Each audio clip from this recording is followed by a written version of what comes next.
Have you ever spent so much time worrying about what to do next that you missed what needed your attention right now? One king struggled with 3 questions he believed could change the way he lived. Which moment matters most? Who deserves my attention most? And what is the most important thing to do? He offered a great reward to anyone who could answer them. Wise men came from across the kingdom, but each gave him a different answer. Some told him to plan every moment carefully. Others said the right people mattered most. And no one could agree on what was most important. Instead of finding answers, the king became even more confused. Then he heard about an old hermit who was said to understand what even the wisest men could not explain. So the king decided to find him. He put on simple clothes, left his guards waiting at the edge of the woods, and continued alone. After a long journey, he finally reached the hermit's small hut. The old man was outside digging in the ground. He looked weak, his hands shook. Each time he pushed the spade into the earth, he struggled to catch his breath. The king stepped closer. "Wise man," he said, "I have come a long way for the answers to my 3 questions. Can you help me?" The hermit looked at him, but he said nothing. He simply kept digging. The king noticed how tired he was. "You are weak," the king said. "Give me the spade. Let me help you." The hermit handed in the spade and sat down. The king began to dig. He finished one bed of earth, then another. Sweat ran down his face. His arms began to ache. An hour passed, then another. The sun slowly began to disappear behind the trees. At last, the king pushed the spade into the ground and stopped. "If you know the answers, please tell me," he said. "And if you do not, tell me that too. I need to return home." The hermit suddenly looked toward the trees. "Someone is running toward us." The king turned. A bearded man came stumbling out of the woods. He was holding his side. He could barely stay on his feet. A few steps later, he collapsed. The king rushed toward him. The man was badly wounded. They cleaned his wound and wrapped it tightly with cloth, but the bleeding would not stop. Again and again, the king changed the bandage. Finally, the bleeding slowed. The wounded man opened his eyes. "Water," he whispered. The king brought him fresh water. Then he and the hermit carried the man into the small hut and placed him on the bed. By then, night had fallen. The king was exhausted from walking, digging, and caring for the wounded stranger. He sat near the doorway. Within minutes, he fell asleep. When morning came, the king slowly opened his eyes.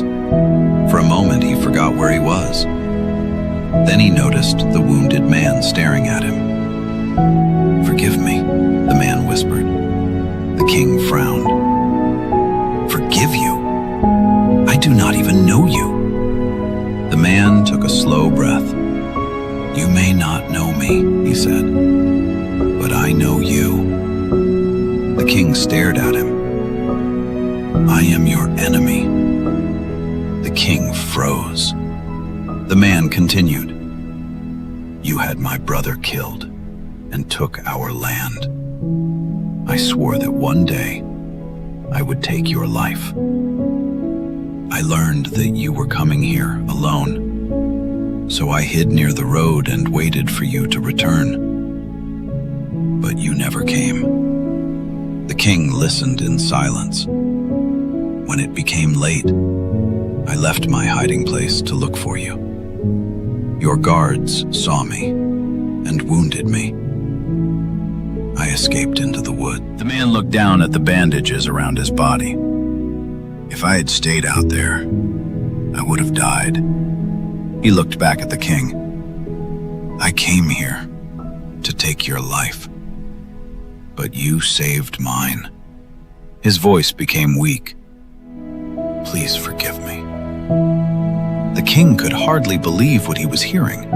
The stranger whose life he had spent hours saving had been waiting to kill him.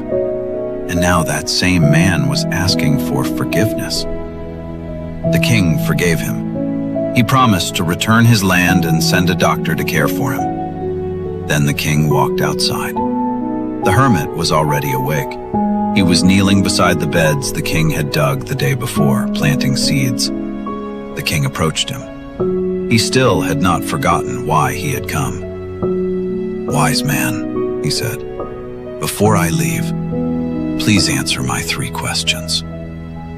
The hermit looked up. "You already have your answers." The king stared at him. "How?" The hermit pointed toward the ground. "Yesterday, you saw that I was weak, so you stayed and helped me dig. If you had decided that your questions were more important and had left, your enemy would have been waiting for you on the road." The king's face changed. The hermit continued. "So while you were digging, that moment was the moment that mattered most. I was the person who deserved your attention most, and helping me was the most important thing you could do." Then the hermit looked toward the hut. When the wounded man came running toward us, everything changed. Now that moment mattered most. Now that man deserved your attention most. And saving his life became the most important thing you could do. The king finally understood. The hermit had not ignored his questions. He had answered them without saying a word. The king had been living the answers all along. The hermit looked at him and said, "Remember what happened here. The most important moment is now, because now is the only moment you can do anything. The person who deserves your attention most is the person with you, because that is the person you can help now. And the most important thing to do is whatever good you can do for that person." The king stood silently. He had searched his entire kingdom for 3 answers. Wise men had given him plans, rules, opinions. But an old hermit had shown him something much simpler. And what the king discovered that day still matters in our lives today.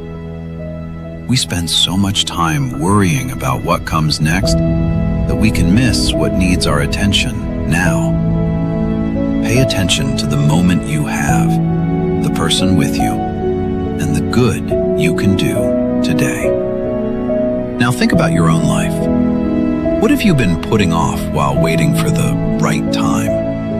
And what can you do about it today? Tell me below.